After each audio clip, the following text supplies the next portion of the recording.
This storm is like right here. Hello everybody. Back when we did the chilling challenge, I did the first video and I talked about Maleficent, and I like briefly mentioned the live action Maleficent movie and got a few comments after that like people didn't like it. I have never agreed with that opinion.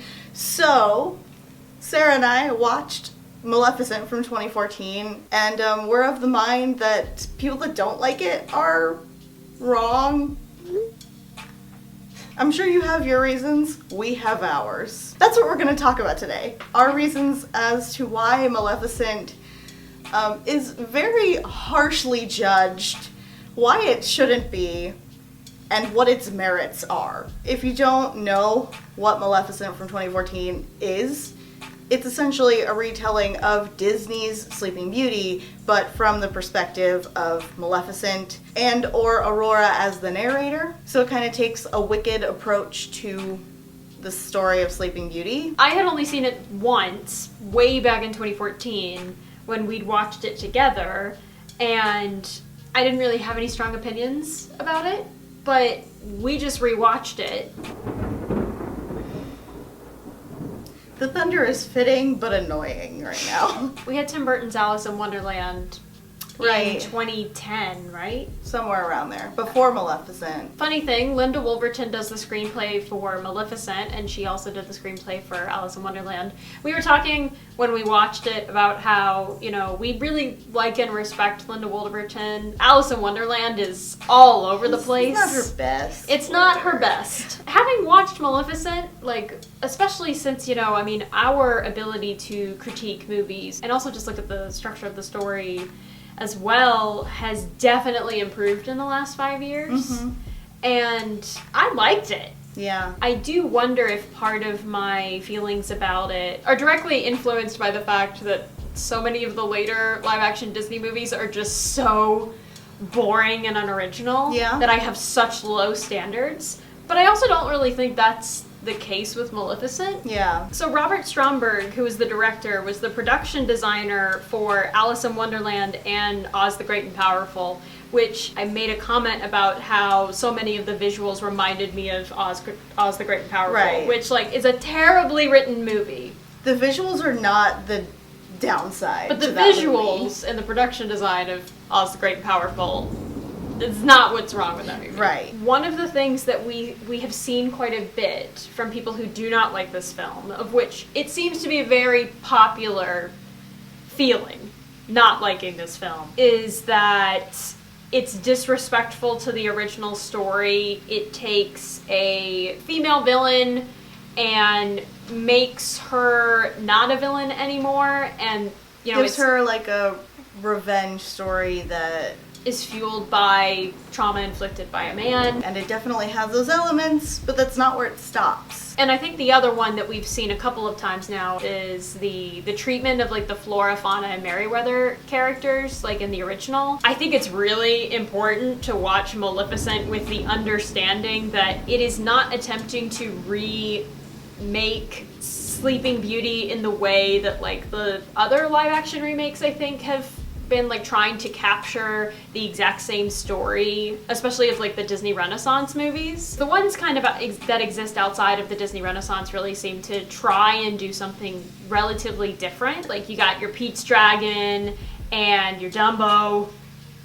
And your Cinderella. All of those actually deviate quite a bit from the original, like, Disney movie. Yeah, but the Disney Renaissance movies, so, you know, your Beauty and the Beast, Aladdin, Lion King, they are very much attempting to directly capture the nostalgia that you have for those movies. And I think a really good way to look at Maleficent is we are telling a different interpretation of some of these same figures. Yeah. I think it's very deliberate, like, that Flora, Fauna, and Merryweather do not really exist in this story.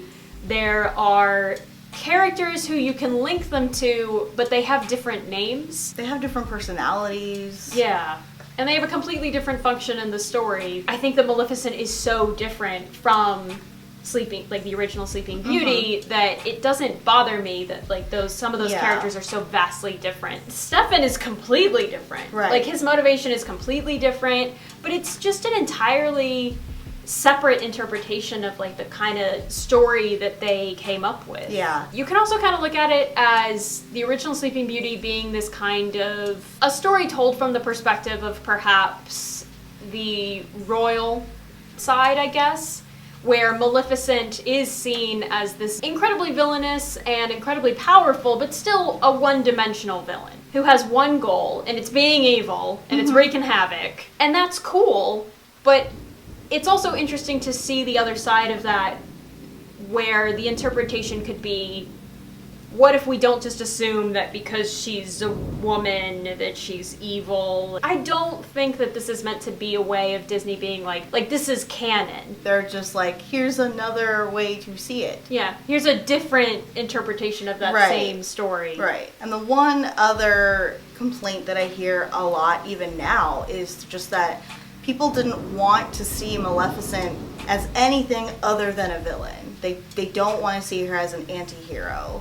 And so they thought that this movie was kind of useless because it wasn't serving their own purposes. And I just think that is a very, I don't want to say self-centered, but kind of, you put yourself in the center of the ring. We were biased when we talked about Beauty and the Beast because we have that personal connection. I understand why some people would also be upset because of that, like if it has personal significance to them. It all depends on that. So we recognize that we don't have that bias, and that doesn't make our opinion more right than somebody who really loves the original Sleeping Beauty and really loves the character of Maleficent. But it's just something to consider. Different isn't always necessarily bad. And it's not always necessarily a slight against your personal opinion. Or the original source material. Right. It helps that Beauty and the Beast 2017 is a badly written movie. Maleficent, on the other hand, has a lot going for it, honestly. Especially in terms of story. So getting right into the heart of why I love this movie, why I have always liked it, like since I saw it in theaters,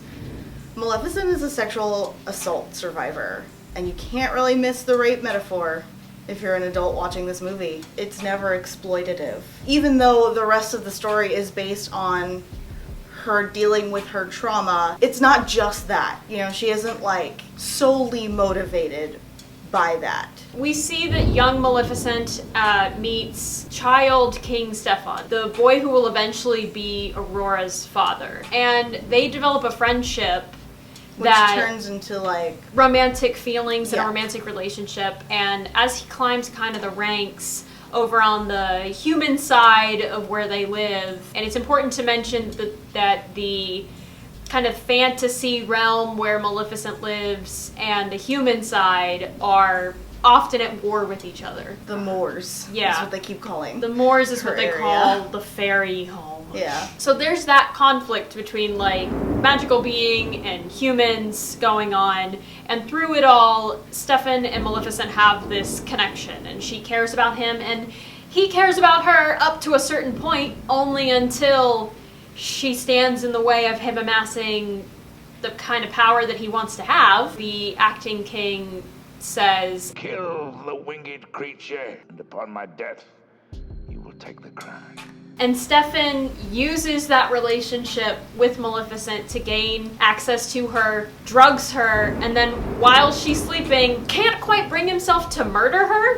Instead, he cuts off her wings and takes them back as proof that he killed her. And when she wakes up, she's in a lot of pain, and it's very clear that it's a metaphor for sexual assault. And I thought that we could definitely look at it from a sort of disability perspective as well. She definitely seems to experience pain, like some chronic pain. That's why she conjures the staff that she walks around with so much. It's a mobility aid, at least at first. When you have sexual assault metaphors, I think it can really be very easy, like you said, to move into like exploitative territory, to make it just about like, this is a very simple thing of like, you know, the woman gets assaulted, a woman is put through pain by a man, and then the woman becomes stronger for it. I don't think the movie really argues that. Yeah. I don't think it's positing that Maleficent couldn't be the mistress of all evil, she couldn't be as powerful as she is at her full capacity if she hadn't had this thing happen to her. It's very clear that she's already extremely powerful. And I think the movie actually makes the opposite argument, that she's at the height of her power when she is fighting for something that she loves, not against somebody that has hurt her. It shows her healing. And it takes a while, but I think that's still effective. I think sometimes a lot of people lean on this idea that you can just use magic as a metaphor for any kind of real life prejudice, and often, I mean, that's how you have like things like Bright, that thinks it's being very deep, but really doesn't have anything to say and is resting a lot on stereotypes rather than actual emotion or experience. I think it actually really, really works here in Maleficent, because Maleficent isn't upset just because he's a man, and she's not closed off because he's a man. The audience will see that real life connection between like a woman being sexually assaulted by a man and having to deal with that trauma. Like that, the audience will see that and they will draw that connection. But like the story of Maleficent, it goes beyond that. Her closing her walls essentially is much more about how she trusted the humans and how that directly hurt her. And I think a big thing about Aurora and her relationship with Aurora and kind of healing from that pain is her realizing that she's condemned an innocent person in an attempt to hurt somebody else. For a story like that to work, both aspects need to work. It can't just be the strength of the real life metaphor that powers you through, and it can't just be the in-story issue that's powers you through. It's got to be both working together for it to be a good metaphor, and I think it is. Yeah. Let's talk about Angelina Jolie. Angelina Jolie plays Maleficent. All of her kids wanted her to play Maleficent. They helped her like train for the role. She was also an executive producer on the film. Angelina Jolie Was basically born to play this role. who does such a good job. Yeah. How quaint. It was so refreshing to like watch so much of an original story and scenes play out, because we've gotten 3 live-action Disney remakes this year. None of them were particularly great. To watch this and not have so many moments where I was preoccupied by the fact that they were just directly copying the original material. Really, there's just one scene where it's a direct copy. And they do the work to earn copying it. Yeah. The scene where she crashes Aurora's christening is pretty much word for word. It's very much taking the same kind of visual cues as in the original scene. Yeah. Oh dear. What an awkward situation. But like by the time we get to that scene, like you said, we've already seen so much original material that it's just fun to watch that scene, that familiar scene play out. It feels much more like a respectful nod to the original rather than a straight up copy of it. Yeah, a lesser copy. Yeah. Angelina Jolie like does such a good job of contorting her face to match that smile. It's To look like a Mark Davis drawing. It's like, so impressive. Like, I mean, she's a cartoon with those mannerisms and with that laugh and with that smile. She was very preoccupied in paying respect to Eleanor Audley and to some extent to Mark Davis. And I think that's why I respect her in this role so much. I am very curious about whether or not the people who hated that movie so much when it came out, 5 years ago would feel the same way now that we are so far into the Disney live-action remakes. And also, post the Me Too movement starting. That's a good point. I found myself very impressed by the fact that, like, Disney released a movie with a very obvious rape metaphor. Mm-hmm. We have not even talked about absolute cupcake Elle Fanning as Aurora. She's so good. Like, I start talking about her and I get emotional just because she is, like, I feel like Maleficent.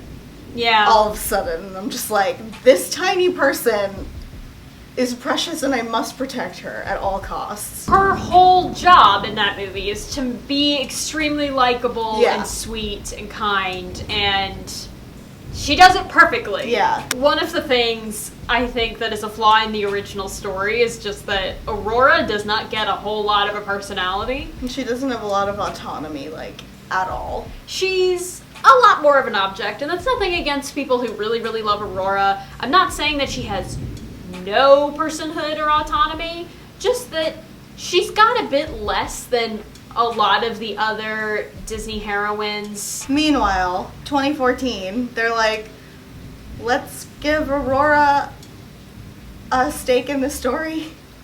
A personality. The story that, you know, revolves around her. I think it's an incredibly clever little touch of writing, and it's a subtle thing. It's not something that is trying to draw your attention to it. It's just something that you will pick up if you're paying attention. But part of the gifts that she's given by the fairies, Maleficent included, is that The princess shall indeed grow in grace and beauty, beloved by all who meet her. it's interesting because Maleficent is kind of helping to raise her because, you know, the fairies looking after her are not doing a good enough job, and she wants to make sure that she actually survives to her 16th birthday for the curse to be enacted. The more time she spends with her, the more she comes to love Aurora, and it's a nice little touch of like that curse kind of working against her. Mm-hmm. And I think it's a really nice story about adoptive parenting. And I can understand especially why Angelina Jolie in particular would have wanted to look at the story from that perspective as well. Yeah, and of course, you know, one of the cutest things about the movie, besides Elle Fanning, is the fact that they couldn't find a child that wasn't completely terrified of cut cheekbones, horned Angelina Jolie, other than her own baby. So she's just in the movie playing young Aurora. It's very cute. It's, Diaval. I know you love Diaval. I love Diaval. I think he's so funny. What have you done to my beautiful self? Would you rather I let them beat you to death? I'm not certain. Their relationship is just, it's so interesting and fun. They have good chemistry together. Right, yeah. As like a team. Yeah. And I do think that he adds some levity. And he's not even like the typical kind of comic relief character where Right. he's making a lot of like weird, not tonally appropriate jokes. A lot of it is snark. How could you do that to me? You said anything I need. Yeah, but not a dog. They're dirty, vicious, and they hunt birds. He's in it just the right amount. Yeah. Like, the story is still very clearly about Maleficent and later Maleficent and Aurora's relationship. Yeah. Really, the biggest thing that I like about his character is that when Maleficent has taken it upon herself to keep Aurora alive because the pixies are useless, she, like, half-heartedly cares about Aurora. She's like, well, I just need you to stay alive for 16 years, but that doesn't mean you can't get hurt, and I can't laugh at it because I'm hurt myself. And Diaval is the one that's like, stop. She is a baby. Stop doing that. We need her like in one piece, friend. It's a very bright and colorful movie. I think the color grading is actually very appropriate, which, whew, I mean, Christopher Robin I had some problems with. I've certainly noticed that there's a lot of kind of CGI, muddy kind of tone to a lot of these newer movies. Maleficent uses color well. Yeah. It's not just the same flat, kind of faded looking thing the whole time. If there's blue because it's nighttime, it's a digestible blue. Where you can see Maleficent in her completely black getup walking through the woods in the middle of the night. And it's sad that that's how low our bar is for some of these things, but Maleficent passes it. Yeah. It clears that bar. Doesn't mean it's perfect. Let's talk about the leather hot pants. They are stupid. Do you have like a lot to say about the hot pants? Nope. It was a bad choice. They're really stupid. Are you in Underworld or Maleficent? It's really unfortunate to make such a silly choice that, you know, takes you out of the movie right at the end. Yeah. Because I think that when you don't quite stick the landing or you don't quite get some of the details right at the end, people remember them a little bit more than they should. Like, had the hot pants been at the beginning, I don't think I would have remembered them as much. I mean, we haven't even talked about the whole True Love's kiss thing. which when it came out in 2014, like, Frozen had only just done it. And then Right. Snow White and the Huntsman kind of ripped it off from Frozen. And then Maleficent also did it. The True Love's Kiss, like, solution of, like, Maleficent's love for Aurora as a daughter was a little bit downplayed because Frozen had just done it a year earlier. Which isn't fair to Maleficent. I don't think it's fair. And I think that that solution is still a nice twist as long as it's Yeah. not overused. The thing about Maleficent versus Frozen in this case is that we don't really get a relationship between Anna and Elsa. We just see them on their separate journeys. That's a really good point. I see where you're going with this. Yeah, but Maleficent, the entire plot of Maleficent is the relationship between her and Aurora. Yeah. Frozen never questions the idea that True Love's Kiss exists. Right. Or that true love exists. I mean, on the one hand, it's trying to just keep you in suspense because they don't want you to know that Hans is the villain. But Maleficent has this interesting kind of aspect of it that part of the cruelty of Maleficent's original conception of the curse is it's a way to get back at Stefan for telling her. It was true love's kiss. It's a way of her throwing it back in his face, like, there's this thing that you lied to me about, and you used that, and now it's coming back to bite you. But she makes that caveat believing in her heart that true love doesn't exist. And I think that that makes it a bit more interesting. Having watched it all the way through with a couple of years, distance from that trend, I like it, and I still do. I think that it is a bit undercut. I think the power in that subversion of the True Love's Kiss thing, being an only romantic thing and love at first sight existing, is that Aurora's really only asleep for 10 minutes. Yeah, there's no danger. a pacing problem. There's a towards the pacing end. problem towards the end. They're like, things we gotta happen wrap things very up. quickly. We're done with this movie. We gotta wrap it all up. I wish that she'd gotten to turn I into the know. dragon. It would have been really cool. I know. I mean, I don't care that much about it. It's not like I'm morally right. Offended because Maleficent lets women turn into dragon. It's not about that. It's just that I think it would have been cool to see her turn into a dragon. Like, that's all it is. And honestly, it would have been pretty easy to fix, I think, if we had just swapped a couple of things. Yeah. You had mentioned swapping the action fight sequence with the kiss sequence. Yeah. And then as we're watching it, we ran into the issue of Aurora finding the wings to give Maleficent her wings back. And then I came up with the solution of having Stefan be knocked out during the fight, finding Aurora, saving Aurora, and Stefan finds them after the fight and tries to continue to attack Maleficent because he has nothing left. Yeah. Which makes it even more sad because Aurora would be in the room for that as well. Yeah, I mean, Stefan kind of descends into madness and fueled by paranoia that Maleficent will come back and kill him one of these days. And that she's cursed his only heir. Yeah, the only heir that by the time that she actually makes it back to him, he's so far gone that he did not seem to care about her. Yeah. He does not care about her at all. It undercuts how well-deserved that twist in the True Love's Kiss story is for them to immediately go to this huge battle. There's very little quiet in which Aurora gets woken up, and they have a very little amount of time before Maleficent gets attacked by Stefan, and we get very preoccupied. And I think your idea of switching the scenes also enhances this idea that she's going to the castle to save Aurora. Yeah. And if she has to get through Stefan first, she'll do it. Not because she is continuing to take out revenge on Stefan, but because she cares that much about Aurora. I don't think it needed to adhere to the original story, but I think that would have been one of the places where it could have, and it would have been fine. Aurora, pricks her finger, falls asleep, and then there's a good portion of the movie where she is asleep, and action is taking Philip out of jail, and he goes and fights Maleficent. And he fights, this dragon fight, and there's flames and thorns, and very cool. If you haven't seen Sleeping Beauty, check it out. After that big fight, we have the falling action of Philip kissing Aurora and waking her up. And we have that satisfying end and cool down from that big fight. Right. And just a really quick thing, I think you said it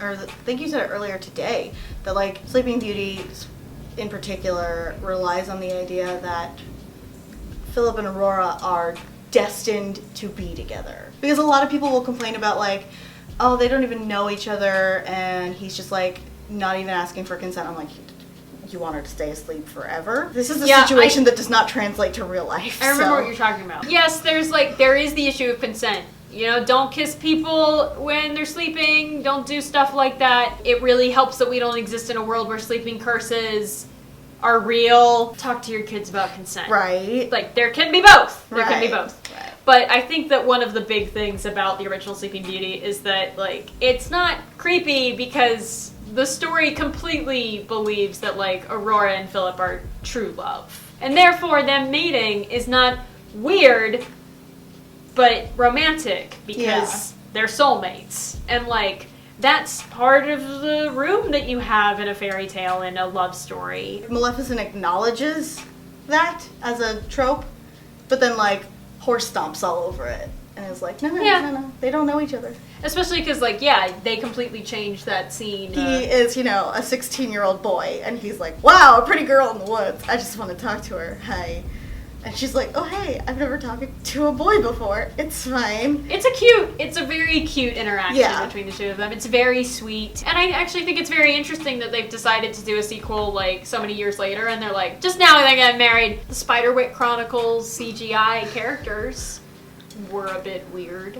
You know what? It's just occurred to me that maybe some of those are references to, like, her weird goblin lackeys. Right. In the original movie. Yeah. But I don't think they work well enough, and I think you could have just gotten rid of them. Just stick them in the trash bin. There's like a scene towards the end, I think, where like Philip shows up as well, and Philip and Aurora are like talking to each other, and there's just this thing that looks like the mucus animation from the Mucinex commercials, and it's like very clearly on a different layer, and I think we could have just dropped it out of the frame. We didn't need it.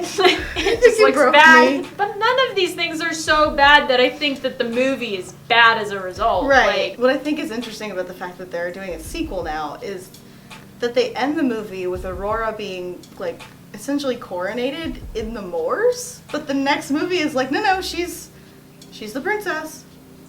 yeah.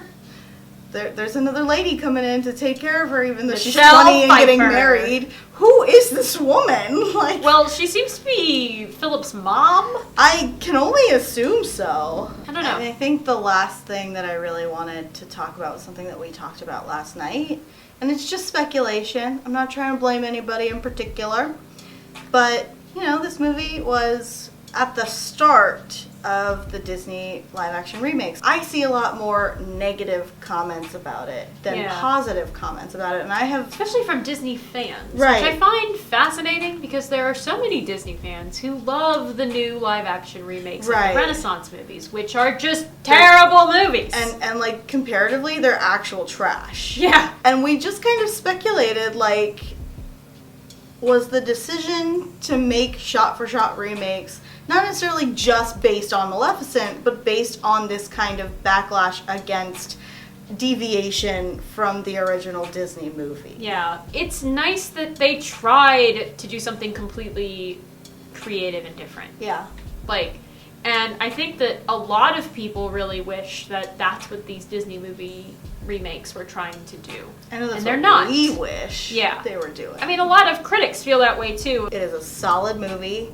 It is one of the best remakes that Disney has put out so far. It's not even that it tries to do something different and it fails because of structural problems. I think it tries to do something different and it succeeds. Yeah. If you haven't watched it, I mean, and you've been holding off because you've heard it's really bad, I mean, give it a chance, form your own opinion. And if you don't like it, let us know why. Yeah. We're genuinely interested, and please be specific. Particularly because the channel was built on the retaliation against very broad statements against Disney movies that were just regurgitated over and over and over again. So yeah, just keep that in mind. And we want to know. We want to understand if you hate this movie. I mean, you might not change our minds, and that's fine. You're probably not going to change my mind. But you might broaden our understanding of the ways that the movie can be interpreted. Sure. So we're very interested to hear what you guys think. Thank you so much for watching this video. If you liked it, click the bell below so you don't miss any of our future videos, including the rest of our 5-year anniversary celebration. We don't really have a name for it yet, but anyway, It's happening! We've been here for 5 years. We're not going anywhere soon, so you stuck with us. One of us will see you real soon. Oh no. Reggie. Can you imagine Kristen Wiig playing Snow White in that movie though? No, I can't. Turn him into a phoenix or a second dragon. Why a would smaller that- dragon. What is she gonna do with a phoenix, Paige? I don't know. She's like, I'm finally getting rid of you, Diaval. Light yourself on fire! Come back as a baby! He's gonna fly too close to Stefan and set him on fire! I got it. I made a mistake.